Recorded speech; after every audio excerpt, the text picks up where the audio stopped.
Hi, ಎಲ್ಲ ವಿದ್ಯಾರ್ಥಿಗಳಿಗೂ Educare Karnataka ಚಾನಲ್ಗೆ ಸ್ವಾಗತ.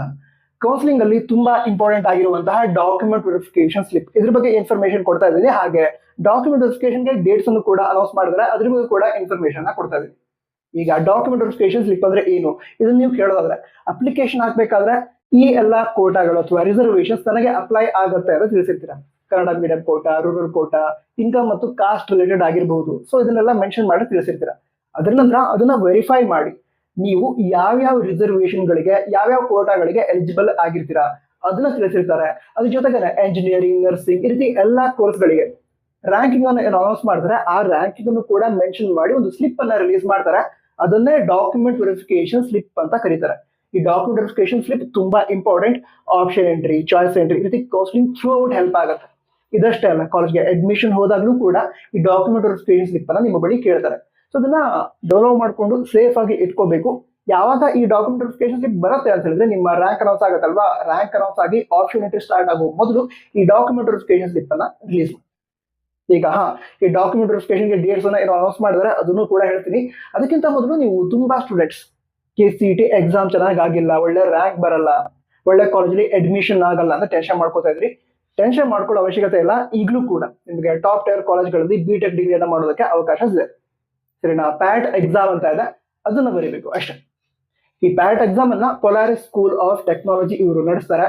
ನೀವಲ್ಲಿ ಎಕ್ಸಾಮ್ ಬರೆದು ನ್ಯೂ ಏಜ್ ಕೋರ್ಸಸ್ ಏನಿದಾವೆ, ಈಗ ಆರ್ಟಿಫಿಷಿಯಲ್ ಇಂಟೆಲಿಜೆನ್ಸ್ ರಿಲೇಟೆಡ್ ಬ್ರಾಂಚಸ್, ಈಗ ಬಿಗ್ ಡೇಟಾ ಆಗಿರ್ಬಹುದು, ಕ್ಲೌಡ್ ಇಂಜಿನಿಯರಿಂಗ್ ಆಗಿರ್ಬಹುದು, ಪ್ರಾಡಕ್ಟ್ ಮ್ಯಾನೇಜ್ಮೆಂಟ್ ಆಗಿರ್ಬಹುದು, ಈ ರೀತಿ ಕೋರ್ಸ್ಗಳನ್ನ ನೀವು ಮಾಡಬಹುದು.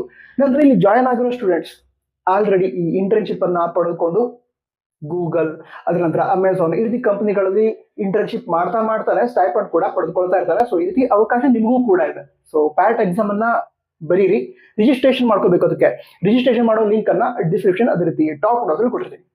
ಸರಿ, ಈಗ ಮುಂದಿನ ವಿಷಯವನ್ನ ಹೇಳ್ತಾ ಹೋಗೋದಾದ್ರೆ ಸ್ಪೆಷಲ್ ಕೆಟಗರಿ ಏನಿದೆ ಅದಕ್ಕೆ ಡೇಟ್ಸ್ ಅನ್ನ ಅನೌನ್ಸ್ ಮಾಡಿದ್ದಾರೆ. ಅಂದ್ರೆ ಯಾವ್ಯಾವ ವಿದ್ಯಾರ್ಥಿಗಳು ಈ ಹಿಂದೆ ಡಾಕ್ಯುಮೆಂಟ್ ವೆರಿಫಿಕೇಶನ್ ಏನೋ ಮಿಸ್ಟೇಕ್ ಮಾಡಿದಿರಾ, ಕೆಲವು ರಾಂಗ್ ಡಾಕ್ಯುಮೆಂಟ್ಸ್ ಅನ್ನ ಅಪ್ಲೋಡ್ ಮಾಡಿದ್ರಿ ಅಂತ ವಿದ್ಯಾರ್ಥಿಗಳಿಗೆ ಎಡಿಟಿಂಗ್ ಗೆ ಆಪ್ಷನ್ ಕೊಟ್ಟಿದ್ದಾರೆ. ಅಪ್ಲಿಕೇಶನ್ ಲಿಂಕ್ ಏನಿದೆ ಈ ಹಿಂದೆ ಕೊಟ್ಟಿರೋದು, ಅದ್ರ ಥ್ರೂನೇ ನೀವು ಲಾಗಿನ್ ಆಗಬೇಕು. ಲಾಗಿನ್ ಆಗಿ ಏನೋ ಮಿಸ್ಟೇಕ್ ಇದೆ ಅದನ್ನ ಸರಿ ಮಾಡಿ, ಅದಂತ ಅದಕ್ಕೆ ರಿಲೇಟೆಡ್ ಡಾಕ್ಯುಮೆಂಟ್ಸ್ ಕೂಡ ಪ್ರೊಡ್ಯೂಸ್ ಮಾಡಿದ್ರೆ ನಿಮ್ಮ ಡಾಕ್ಯುಮೆಂಟ್ ವೆರಿಫಿಕೇಶನ್ ಕಂಪ್ಲೀಟ್ ಆಗುತ್ತೆ. ಸರಿನಾ? ಈಗ Kannada medium quota, rural quota claim ಮಾಡಿಲ್ಲ ಅಂತ ಹೇಳಿದ್ರೆ ಈಗಲೂ ಕೂಡ ಎಡಿಟ್ ಮಾಡಿ ಕ್ಲೇಮ್ ಮಾಡಬೇಕು. ಅದಕ್ಕೆ ಸಂತಹ ಡಾಕ್ಯುಮೆಂಟ್ಸ್ ಅಂದ್ರೆ ಸರ್ಟಿಫಿಕೇಟ್ ತೆಗೆದುಕೊಂಡು ನೀವು ಸ್ಟಡಿ ಮಾಡಿದಂತಹ PU ಕಾಲೇಜಿಗೆ ಹೋದ್ರೆ ಅವ್ರದನ್ನ ಚೆಕ್ ಮಾಡಿ ವೆರಿಫೈ ಮಾಡಿ ಕೊಡ್ತಾರೆ. ನಂತರ ಈಗ ಸ್ಪೆಷಲ್ ಕೆಟಗರಿ ಏನಿದೆ ಅದಕ್ಕೆ ಡೇಟ್ಸ್ ಅನ್ನ ಅನೌನ್ಸ್ ಮಾಡಿದ್ರೆ ಅದನ್ನ ಸ್ಕ್ರೀನ್ ಮೇಲೆ ಕೂಡ ನೋಡ್ತಾ ಇದ್ದೀರಾ. ಇದರಲ್ಲಿ ಸ್ಪೋರ್ಟ್ಸ್ ರಿಲೇಟೆಡ್ ವೆರಿಫಿಕೇಶನ್ ಏನಿದೆ ಇದು ಯಾವಾಗ ಆಗುತ್ತೆ ಅಂತ ಹೇಳಿದ್ರೆ May 5, 6 ಮತ್ತು 7ನೇ ತಾರೀಕಿಗೆ ನಡೆಯುತ್ತೆ. ನಂತರ ಎಲ್ಲಿ ನಡೆಯುತ್ತೆ ಅಂತ ಹೇಳಿದ್ರೆ ಸ್ಪೆಷಲ್ ಕೆಟಗರಿ ರಿಲೇಟೆಡ್ ಎಲ್ಲಾ ಡಾಕ್ಯುಮೆಂಟ್ ವೆರಿಫಿಕೇಶನ್ಗೆ ನೀವು ಬೆಂಗಳೂರಿಗೆ ವಿಸಿಟ್ ಮಾಡಬೇಕು. KEA ಆಫೀಸ್ ಇದೆಯಲ್ಲ, ಅಲ್ಲಿ ವಿಸಿಟ್ ಮಾಡಬೇಕು. ಸೊ ಸ್ಪೋರ್ಟ್ಸ್ ರಿಲೇಟೆಡ್ 5, 6, 7ನೇ ತಾರೀಕಿಗೆ ವೆರಿಫಿಕೇಶನ್ ನಡೆಯುತ್ತೆ.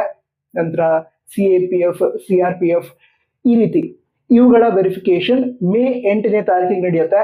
ನಂತರ ಎಕ್ಸ್ ಡಿಫೆನ್ಸ್, CAPF, ಸೊ ಇವರಿಗೆ May 9 ಮತ್ತು 10ನೇ ತಾರೀಕಿಗೆ ವೆರಿಫಿಕೇಶನ್ ನಡೆಯುತ್ತೆ. ನಂತರ ಡಿಫೆನ್ಸ್ ಅವರಿಗೆ May 11 ಮತ್ತು 12ನೇ ತಾರೀಕಿಗೆ ವೆರಿಫಿಕೇಶನ್ ನಡೆಯುತ್ತೆ. ಅದರ ನಂತರ ಸ್ಕೌಟ್ಸ್ ಅಂಡ್ ಗೈಡ್ಸ್ ಅವರಿಗೆ May 13ನೇ ತಾರೀಕಿಗೆ ವೆರಿಫಿಕೇಶನ್ ನಡೆಯುತ್ತೆ. NCC ಅವರಿಗೆ May 14 ಮತ್ತು 15ನೇ ತಾರೀಕಿಗೆ ವೆರಿಫಿಕೇಶನ್ ನಡೆಯುತ್ತೆ. ಎಲ್ಲೆಲ್ಲಿ? ಬೆಂಗಳೂರಿನ KEA ಆಫೀಸ್ ನಲ್ಲಿ. ಸೊ ಇದಿಷ್ಟು ವಿಷಯ ಆಗಿತ್ತು. ಮತ್ತೇನೋ ಡೌಟ್ ಇದ್ರೆ ಅಕೌಂಟ್ ತಿಳಿಸಿ, ತಪ್ಪದೆ ರಿಜಿಸ್ಟ್ರೇಷನ್ ಮಾಡಿ. ಲಿಂಕ್ ಡಿಸ್ಕ್ರಿಪ್ಷನ್ ಅದೇ ರೀತಿ ಟಾಪ್ ನಲ್ಲಿ ಇರುತ್ತೆ. All the best. Jai Hind, Vande Mataram.